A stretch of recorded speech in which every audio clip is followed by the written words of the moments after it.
Hey guys, it's a beautiful day in North Texas in November, and I wanted to talk about my truck. Some of the things I've done to it since I've owned it, some of the things I like. I don't think there's enough content out there, covering this, so I want to go over what I've done and why I've done it. I'm not done yet, but this is what I've done so far. I've owned this truck almost 2 years, I guess a year and a half or so. It's got about 98,000 miles on it. This is a 2018 Toyota Tundra, 1794 edition, four-wheel drive. Let's go over it. So first I want to talk about the lift kit. This is a leveling kit from Rough Country with the spacers in the back as well. And it's supposed to lift the front 2.5 inches and the rear 1.5 inches. The reason I chose a Rough Country lift over the other ones, well, there's two reasons, and I'll go over both of those. So the Rough Country, come around here, the Rough Country gives you extra spacers for the front. So if your truck's on level, you can change it to level it out in the front. Mine was dipping in the driver's side. Or you can raise it up 3 inches instead of 2.5. So it gives you enough to bring each side up to half an inch more. So there's a little metal spacer right here. If you can see that, those little notches on it. So I have an extra spacer. It's supposed to raise an extra 3/8 per spacer, is what it says. Or it's supposed to be 1/2 inch per two, so I don't know. But I put one on the driver's side because the driver's side was dipping lower than the passenger side to try to even it out. So you have the regular spacer there, and then you can have an extra spacer to try to level. The second thing it came with, which I won't go over because I don't want to crawl underneath there, is a spacer for the front differential, which drops the front differential down so the CV axles aren't at a weird angle, make them last longer. And I like that. And that, my friends, was the hardest part of the lift, is trying to get those bolts in there. There's a nut that goes on top of the cross member, and I had to get my wife out here to get her little hands in there to get that thing started. So on the back of it, it just has normal leaf spring blocks right there, and there are tons of videos on how to install those, so I'm not going to go over that too much. Okay, so I mean, that's what it is. But the Rough Country kit had those two extra things in the front, and that's why I went with it. It seemed like a better deal. So we'll go on to another thing that I've done on here. So you can see this is what it looks like with that on it, and it brought it up to about 2 3/4 to 3 inches in the front, and about 1 3/8 inches, 1 1/8 in the back. You can see that driver's front, passenger front. The first number is before the lift, the second number is after I installed the lift, and you can see I put the extra plate on the driver's front to try to even it out. So another thing I put on is this bed cover. Now this bed cover is made by Lomax. I have friends and they have bed covers, and had one, he had the Lomax, and another one had the backflip, which the backflip is probably the #1 selling bed cover in the US. But that doesn't always mean it's the best. So both of those guys told me to buy this one and not the backflip. The backflip owner told me to buy this one. Now the backflip's cool because you can flip it, and stand it up against the cab and leave it installed. But this thing comes out in seconds. But you pull a little thing, it'll flip, and it's open. Okay, you open it and you pull these little tabs right here, pull them this way, and it comes right out. So it's no big deal if you need to take it out. And you can ride like this. It has little clips that clip down in here. You see where they clip right there? So you can ride with it like that. Now the reason you choose the Lomax and not the backflip is this rubber gasket. So you can see on the Lomax, this rubber gasket is underneath the metal. It's underneath it. It's not exposed to the weather as much or the sun like the backflip. The backflip has a large rubber gasket that comes over here, and it's getting eat up by the sun all the time. UV rays eating it up, and they leak. You have them on there a few years, they're gonna leak, they're gonna start curling up, they're gonna start looking like crap. This will last longer because the seal is hidden from the UV rays all the way around. It looks clean and it doesn't leak. The only place this bed leaks is around this tailgate, so I have put some rubber in here to try to stop that. Mostly to try to stop the dust from getting in. You see I put a little rubber, put it all the way across there, all the way on there, but it still doesn't help all the way, but it helps.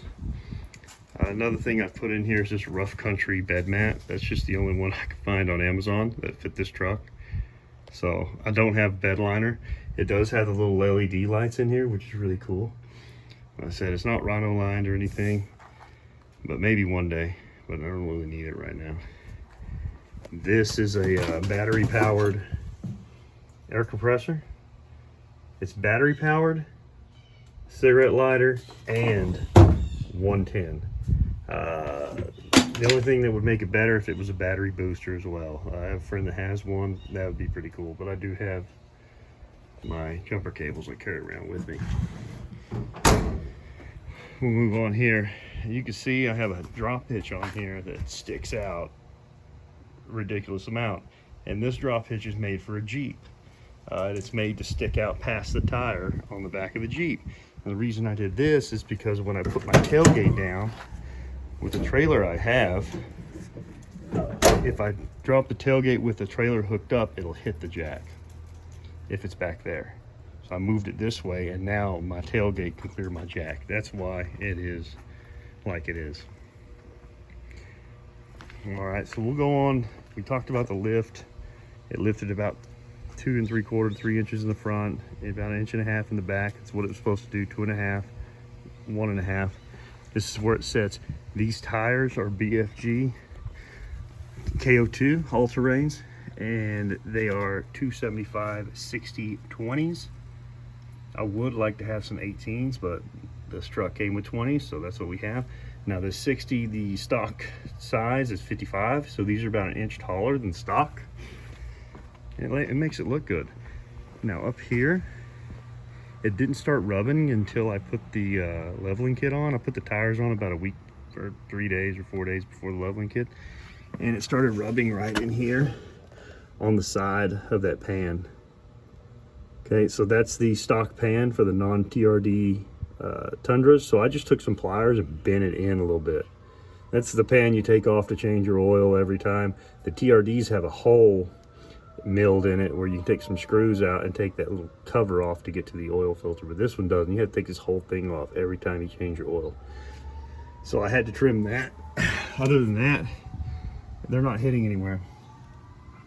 Every once in a while I'll hear a little noise. They don't even hit those, but it's great.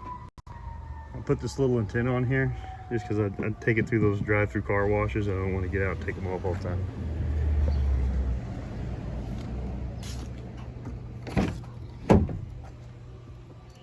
So here we've got floor mats, rubber floor mats, Amazon special, nothing special. They came with this bougie floor mats, but this is a work truck, so we got rid of those. I do have my sunshade, and that is a plate that goes on your steering wheel so you can eat in your truck. That's all we have going on back here. Let's come in here.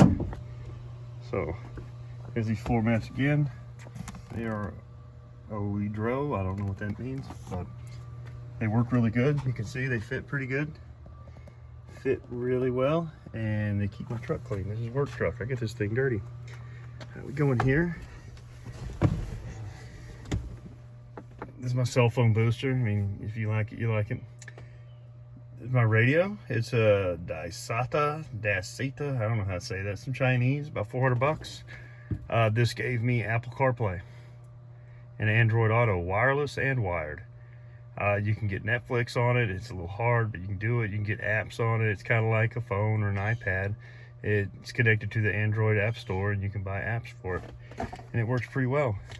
and sometimes it shuts off the CarPlay feature when you're driving for 4 hours or something like that, and it takes a little bit for it to come back. But if you turn the truck off, turn it back on, it comes back. So it's really not an issue.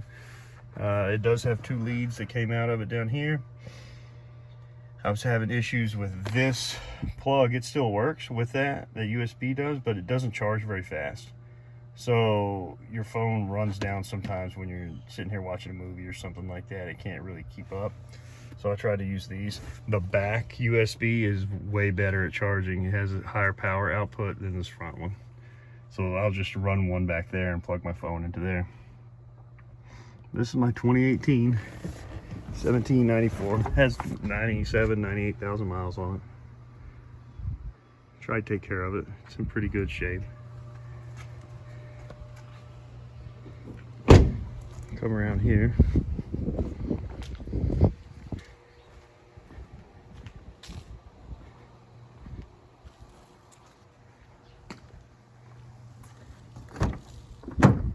Got a moth. Look at that. Get that out of there. Yep. See the floor mats? I really like these floor mats. But you can go with a WeatherTech and spend twice as much, or you can get these and look, they fit very well. No issues with them. They get dirty. This is it. I guess we can look at the interior of this thing. It's got 98,000 miles on it. I mean, look at that. I mean, it's got some creases there, but still in pretty good shape. No rips, tears, or anything like that. That moth got back in there. Here we are again. Take this out, you can see it. Yeah, you can stick that on your steering wheel and you can eat on it. It's pretty cool. That's my antenna. I take it out when I go to the car wash. I just shove it down here so it doesn't fall off in the car wash. Well, that's it. That's all I've got on this. I've had this thing 1.5 years or so, and that's what I've done to it. I want a new bumper for it, but they're expensive.